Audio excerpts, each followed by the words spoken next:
Next in operations is to manage check-ins and check-outs. As I said earlier, check-in is the most important step of the entire hosting process. From the time a guest books your property until they check out and leave the review, the most important step in this entire process is the check-in. You need to make sure the check-in process is as smooth as possible. If the guest had to wait at the property, find the lock, find the property or the door, they will not forgive you. Even if the taxi driver lost their way and it took them another half an hour to find your property, it will reflect in the reviews. I know it doesn't sound reasonable, but that is how it is. It is your responsibility to give them accurate information on how to get to your property, including what to say to the taxi driver. So make sure you provide them enough check-in instructions so they go straight to your door, find the lockbox, open it, access the keys, open the door and into the property. It should be like a clockwork every single time. There will be times when people will ask you for early check-in or late checkout. For you as a host, it does not work because it just creates more hassles for you.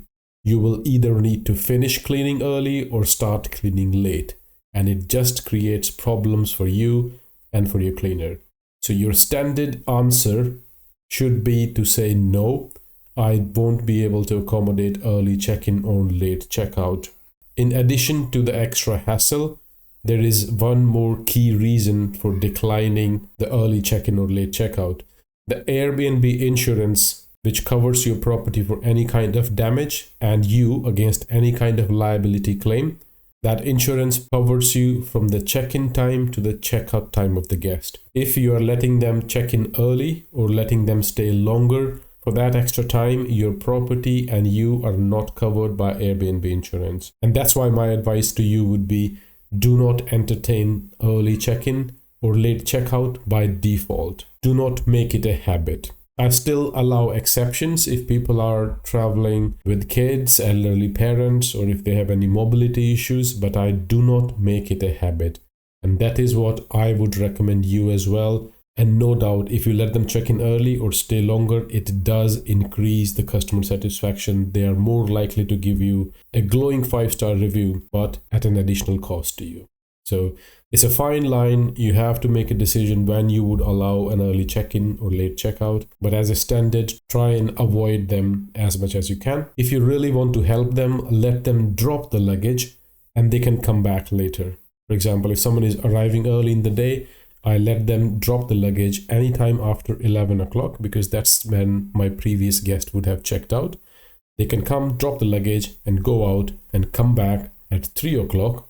That is my check-in time because by that time, my cleaner would have cleaned the property. You can do the same for checkout as well. If they want to stay longer, you can let them leave the luggage behind and they can go out and come back before 3 o'clock and pick up the stuff.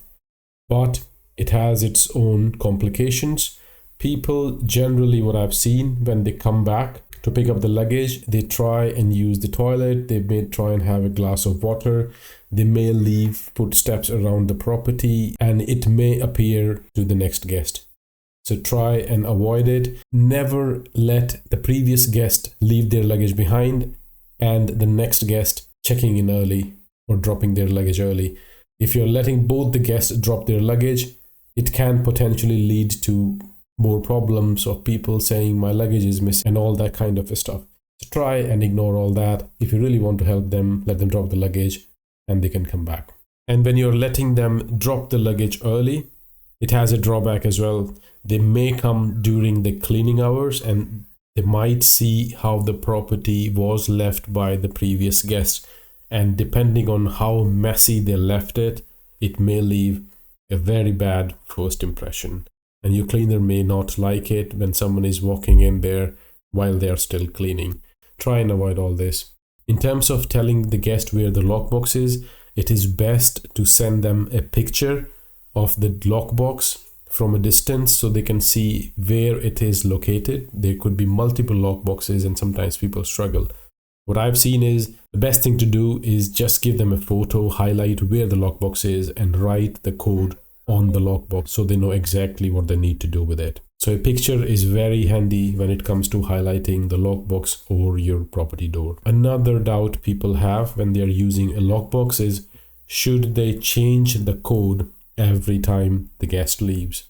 I believe it does not decrease your risk at all, because if someone really wanted to come back into your property, they will be having the access to your keys for a couple of days. It doesn't take a lot to copy the keys. So unless you are changing the lock every time, it doesn't make any sense to just keep changing the lockbox when you're giving them the key anyway.